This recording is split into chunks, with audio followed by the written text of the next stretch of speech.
After a promising and energetic start, the slake, as the game turned, gradually slipped away against the Charlotte Hornets.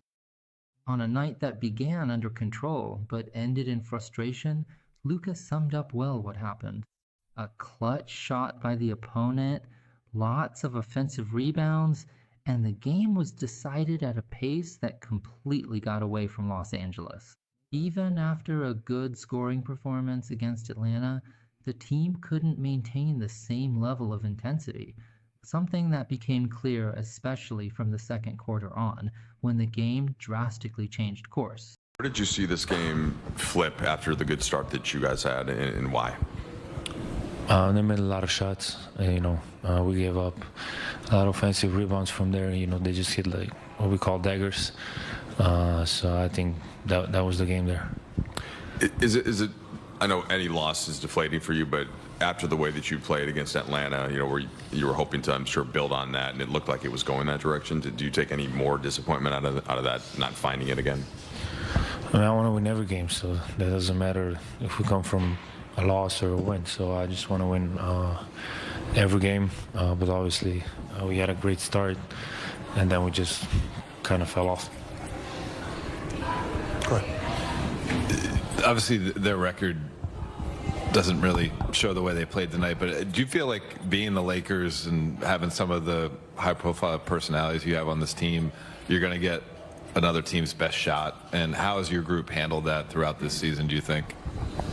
Well, maybe yes, maybe not. But I feel like, Charlotte has a lot of young, great players. We saw them win some big games.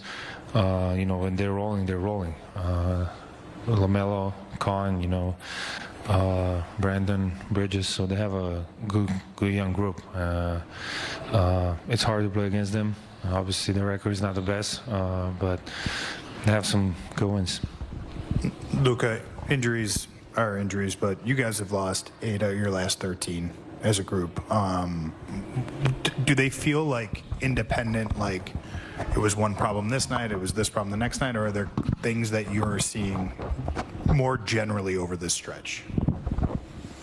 I don't know, but I would say like the way we play against Atlanta, it was a back-to-back too, so we're telling ourselves. We got to play like that, playing fast, playing with physicality, and I think Atlanta was a good example for us. Luka, speaking of LaMelo, seemed like he got going in the second half. What did you see kind of changing defensively or from him that kind of got him going there in the second half there? Sorry. For LaMelo, he got kind of going in the second half. What kind of changed where he got hot there? Oh, yeah, he hit some crazy shots, but that's what he do. He was shooting a lot of threes off the dribble, which we planned for that. But, he hit some crazy shots. Like I said, he does that. So he got really hot. He made 9 threes, I think. 8 threes in the second half, I think. So it's kind of hard to stop him. Luka, were they doing anything defensively, kind of like trying to funnel stuff for you and LeBron as scorers and to try to take away passing lanes and stuff like that? I think you guys took almost half the team shots tonight. Was that something they were doing defensively? I think most nights me and Brown are going to have the most shots. But, we're trying to, again, we didn't shot that bad from 3. We got 14 threes. But, we could have made some more shots, obviously. But, just sometimes they don't go in. Robert Horry, James Worthy, we have Mike Trudell down at the arena. For the second year in a row, the Charlotte Hornets beat the Lakers in L.A. They get blown away as the Hornets caught fire. They made 20 threes, shot 46% from beyond the arc, 54% for the game from the field. They had 3 players, Rob, with 25 or more, and don't count out the rookie Knuppel, who had 19. But for me, this game was kind of lost in that second quarter. Lakers were outscored 34-16. Remember, they had an early 13-point lead. They led by 9 at the end of the first. But the Hornets, from that point on, they got the confidence. They attacked them. 56 points in the paint. They also out-rebounded the Lakers by 15. Yeah, you think about that second quarter where we talked about the rope-a-dope. They're doing the rope-a-dope, then they came with that haymaker in that second quarter, and it just kind of stunned the Lakers. After that, it was all Hornets. And for me, when you look at a team like this, I said it before this game started, that they beat OKC. So you can't take his team for granted because they're a young, talented team. They got a lot of energy. They got a lot of great athletes who can really shoot the rock. And you think about how Miles Bridges started his game off, perfect. And he kind of kept them afloat just enough for them to come alive and start knocking down threes. Think about that. 100 points between 4 players. That's incredible. Yeah, well, I forgot about that. OKC victory. I didn't think they had, this kind of firepower, especially on the road. But even though they didn't outscore the Lakers on fast break points, I think Charlotte had 17, it was still the pace. There was the pace just getting up and down the floor. Even though they didn't score, it kept the Lakers at that pace. But then, we seem to run into that 3-ball every other game, it seems like 20. And and I think sometimes the pace got them back on defense, but then they were still getting those threes. And so it was just tough to watch. And then individually, they got young, talented with with Ball. He's just, just dissecting the defense. And next thing you know, they got a 14-point lead. I think Ball only had 2 points at halftime. 3 points at half. He had 15 in the third quarter. He ended up with 30. And I'm going to show you this because it was the 4 young guys for this Charlotte team that did most of the damage, if not all. 100 points between the 4 players.